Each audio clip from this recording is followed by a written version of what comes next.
Hello guys. आज तारीख है मंडे है आज, नहीं सॉरी ट्यूसडे है 7 अप्रैल।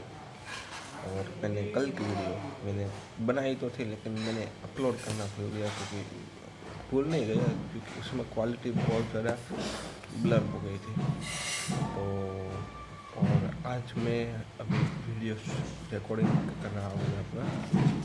और आज मैं कोई स्टैमरिंग के बारे में ज़्यादा बता दूँ कि मेरा क्या स्टेटस है स्टैमरिंग में, ठीक है।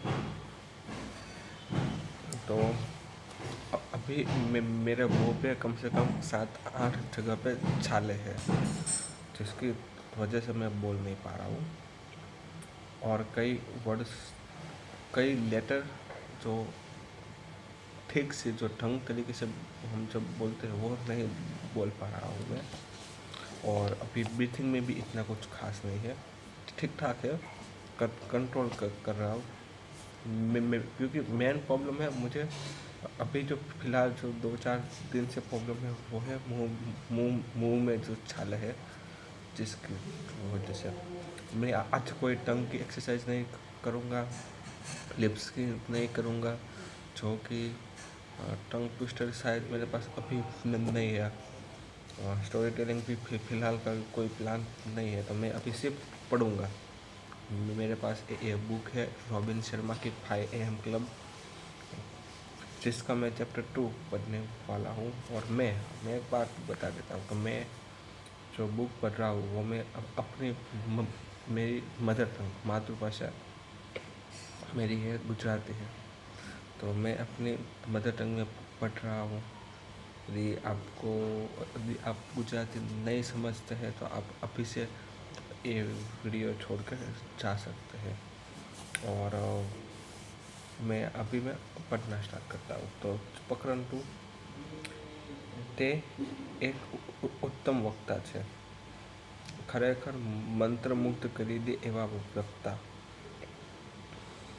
ઉંમરના 80માં દાયકામાં હવે તેમની અત્યાર સુધીની દંતકથા સમાન कारकिर्दी पूर्ण थवाने आरे हती। एक काम करता हूँ, मैं पहले ब्रीथिंग एक्सरसाइज कर लेता हूँ। मैंने अभी 2 लाइन पढ़ी, ढंग से नहीं पढ़ी, तो मैं पहले ब्रीथिंग एक्सरसाइज कर लेता हूँ।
तो ठीक है, इतनी काफ़ी है, 2 मिनट के आसपास मैंने कर ली।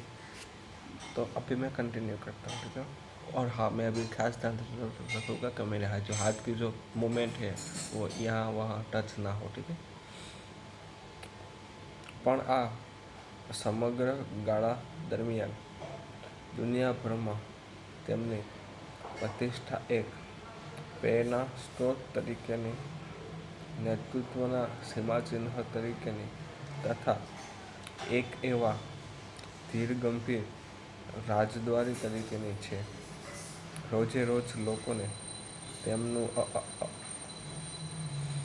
અમૂલ્ય જીવન શોધવામાં મદદરૂપ થાય છે। અસ્થિરતા, અનિશ્ચિતતા તેમજ અસલામતી ભર્યા વાતાવરણમાં પણ આ ઉત્તમ વક્તાના કાર્યક્રમમાં આખું સ્ટેડિયમ ભરાઈ જાય એટલી મોટી સંખ્યામાં શ્રોતા હાજરી આપતા. આ એ શ્રોતા હતા જેઓ સર્જનાત્મક, ઉત્પાદક તેમજ સમૃદ્ધ જીવન તો જીવવા માંગતા જ હતા, સાથે માનવતાને ઉચ્ચ સ્તરે લઈ જવા માંગતા હતા.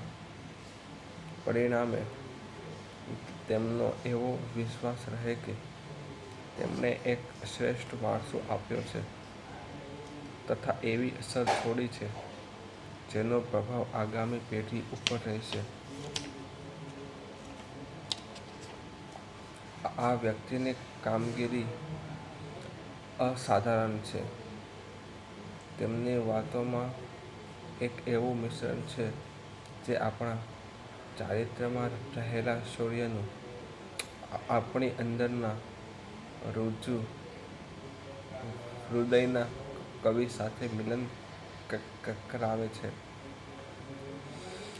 તેઓ જે સંદેશ આપે છે તેનાથી એક સામાન્ય વ્યક્તિ બિઝનેસમાં સર્વોચ્ચ સ્તરે પહોંચવાની સાથે સાથે સુખી જીવન જીવવાનું માર્ગદર્શન મળે છે.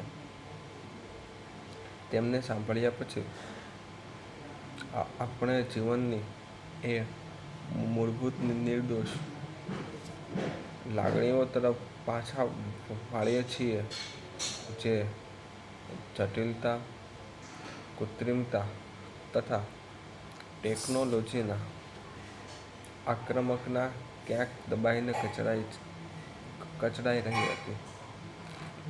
આ વક્તા આમ તો શારીરિક રીતે ઊંચા હતા, પરંતુ ઉંમરને કારણે હવે આગળથી સહેજ ઝૂકી ગયા હતા. મંચ ઉપર તેઓ ચાલે ત્યારે કાળજીપૂર્વક છતાં ગૌરવપૂર્ણ ડગ માંડતા. સફેદ કિનાર સાથેના તેમનો ધ ગ્રેટ સૂટ સુઘડ ફિટિંગને કારણે તેમની સુંદરતામાં વધારો કરતો અને આછા બ્લુ ચશ્મા તેમના પીઠ વ્યક્તિત્વને કુલ બનાવતા. હજારોની વેદનાને સંબોધતા એ વક્તાએ કહ્યું, જીવન એટલું ટૂંકું છે કે તમારી કુશળતાઓ સાથે પ્રયોગ કરવાનો સમય જ નથી. તમારો જન્મ અસાધારણ બનવા માટેની એક તક અને જવાબદારી બંને છે. તમારું નિર્માણ શ્રેષ્ઠ યોજનાઓ પૂર્ણ કરવા માટે તમારી ડિઝાઇન અસાધારણ અગત્યની યોજનાઓને વાસ્તવિક સ્વરૂપ આપવા માટે તથા તમારું સર્જન આ ટચુકડી પૃથ્વી પર શ્રેષ્ઠતાના પરિબળ તરીકે થયું છે. જંગલિયત તરફ આગળ વધી રહેલા આ સમાજમાં તમારી મહાનતાનું સાર્વભૌમત્વ હાંસલ કરવાની ક્ષમતા તમારી અંદર છે. તમારે તમારી ઉત્તમતા એક એવા સમાજમાં પુનઃ પ્રસ્થાપિત કરવાની છે જ્યાં આત્માના ઉદ્ધાર માટે મૂડીરોકાણ કરવાને બદલે જૂતા તથા અન્ય મોંઘી ચીજોના શોરૂમ માટે મૂડીરોકાણ થાય છે. તમારે જ તમારું નેતૃત્વ કરવાનું છે. સમયની માંગ એ છે કે ઇન્ટરનેટની દુનિયામાં ખેંચાઈને ડિજિટલ સાધનોમાં ખૂંપી જવાને બદલે તમારા જીવનનું પુનઃ ઘડતર કરીને ઉમદાપણાનું ઉદાહરણ પૂરું પાડો.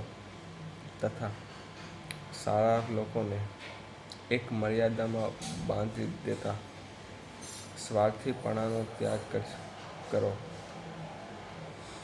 દુનિયાના તમામ મહાન સ્ત્રી પુરુષો યાચક નહીં પણ દાતા હતા. એવી સામાન્ય ધારણાનો ત્યાગ કરો કે જે વધુ ધન કમાય એ જ વિજેતા કહેવાય. તેના બદલે એવું કરો જેમાં શૌર્ય છલકતું હોય. તમારું પોતાનું કહી શકાય એવું કામ હોય, તેમજ બીજાને મદદરૂપ થાય તેવું હોય, જેના કારણે સમાજમાં તમારું અલગ સ્થાન બને. તમે તમારા અંગત જીવનમાં મજબૂત મૂલ્યોની રચના કરો જે સૌંદર્યથી સમૃદ્ધ હોય તથા તમારી આંતરિક શાંતિનું રક્ષણ કરી શકે. મિત્રો, આ રીતે જ તમે પરીની જેમ આકાશમાં ઉડવાનો અને દેવોની સાથે ચાલવાનો અનુભવ કરી શકશો. વક્તા બોલતા અટક્યા. તેમનો ઊંડા શ્વાસ લેવાનો અવાજ પણ સ્પષ્ટ સંભળાતો હતો.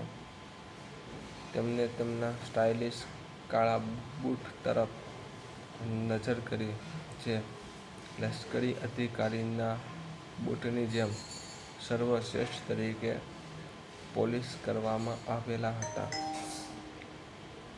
જે શ્રોતા સૌથી આગલી હરોળમાં બેઠા હતા તેમના ધ્યાનમાં આવ્યું કે આ મહાન વ્યક્તિની આંખમાંથી એક આંસુ નીકળીને તેમના વૃદ્ધ છતાં હેન્ડસમ ચહેરા પર સરકીને નીચે પડી ગયું.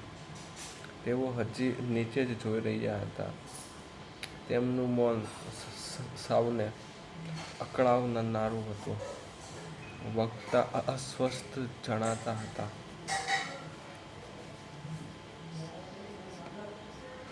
થોડી ક્ષણની આ શાંતિ દરમિયાન સભાગૃહમાં કેટલાક લોકોએ આઘા પાછા થતા જોવા મળ્યા. વક્તાએ તેમના ડાબા હાથમાં પકડેલું માઇક્રોફોન નીચે મૂકી દીધું. ખિસ્સામાંથી હાથરૂમાલ કાઢી ગાલ પરથી આંસુ લૂછી કાઢ્યું. તમારા જીવનનો નિર્ણય તમારે પોતે કરવાનો છે. તમારા પ્રત્યેકમાં શ્રેષ્ઠતા માટેની સ્વયંસ્ફૂર્ણ હયાત હોય છે.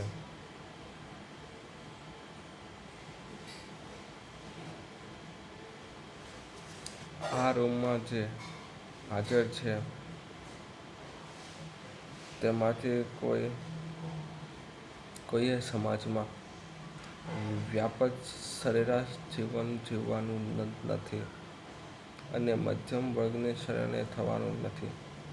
મર્યાદા એ માનસિક સ્થિતિથી વિશેષ કંઈ નથી જેને વાસ્તવિક માનીને રોજે રોજ અનેક લોકો તેમાં સપડાય છે. શક્તિશાળી બનવાની સંભાવના ધરાવતા અનેક લોકો પોતે વ્યવસાયી અને અંગત જીવનમાં શા માટે અસાધારણ બની શકે તેમ નથી. એ વિશેની વાતો કરે ત્યારે મને અતિશય દુઃખ થાય છે. તમારે એ યાદ રાખવાની જરૂર છે કે તમારા બહાના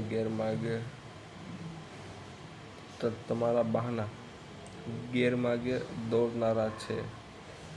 તમારો ભય ખોટો છે અને તમારી આશંકાઓ ચોર છે.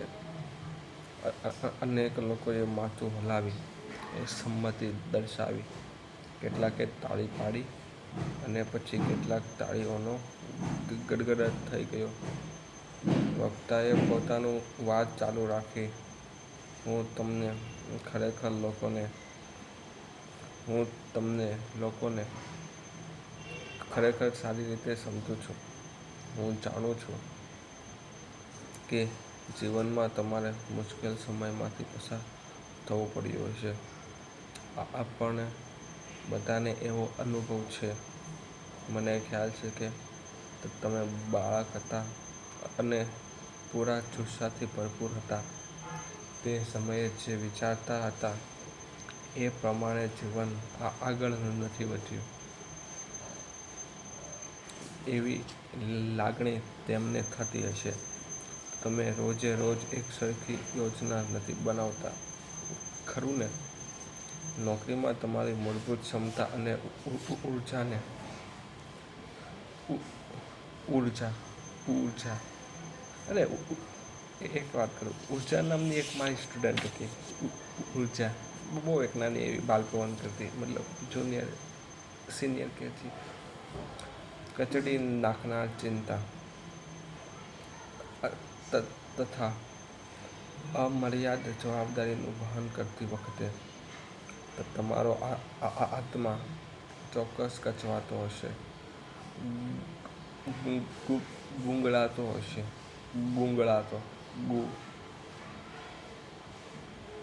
મહત્વ ન હોય તેવા પ્રયાસો પછી લાલસા રાખવી તથા સામાન્ય ઈચ્છાઓ પૂરી કરવા માટેની ભૂખ હોવી એ ટેકનોલોજીને કારણે આવેલી ગુલામીનું પરિણામ છે. અઠવાડિયા દરમિયાન હજારો વખત એક સરખી ઘડિયાળ ચાલતી હોવા છતાં તેને આપણે જીવન કહીએ છીએ. મારે તમને કહેવું જોઈએ કે આપણામાંથી ઘણા બધા લોકો 30 વર્ષની ઉંમરે મૃત્યુ પામે છે અને 80 વર્ષની વયે અંતિમ ક્રિયા કરવામાં આવે છે. આમ મેં તમારી વાસ્તવિકતા જાણી લીધી. તમે એવી આશા રાખતા હોવ છો કે સંજોગો બદલાશે, વધુ રસપ્રદ બનશે, વધુ રોમાંટિક બનશે, વધુ संतोषजनक અને विशिष्ट बनसे. तो ठीक है गाइस, अभी मैंने 15 मिनट के आसपास मैंने रीडिंग कर ली है. अभी इस वाली वीडियो में मैं सिर्फ रीडिंग कर रहा हूँ. मुझे स्टोरी टेलिंग पे शायद मैं कुछ वीडियो बनाऊँगा तो मैं अपलोड कर दूँगा. ठीक है, तो गाइस मिलते हैं नेक्स्ट वीडियो में. और यदि आपके कोई स्टैम्पिंग करता है, आपका कोई दोस्त और आपका कोई फैमिली में कोई स्टैम्पिंग करता है, आपको खुद को स्टैम्पिंग है, तो मेरे साथ कमेंट डाउन में लिखिएगा कि मैं भी स्टैम्पिंग करता हूँ. हम सभी लोग साथ में मिलकर उसका हल निकालेंगे. ठीक है गाइस, मिलते हैं नेक्स्ट वीडियो में. तब तक के लिए खुदा हाफिज़, गुड बाय, आवજો, जय श्री कृष्ण.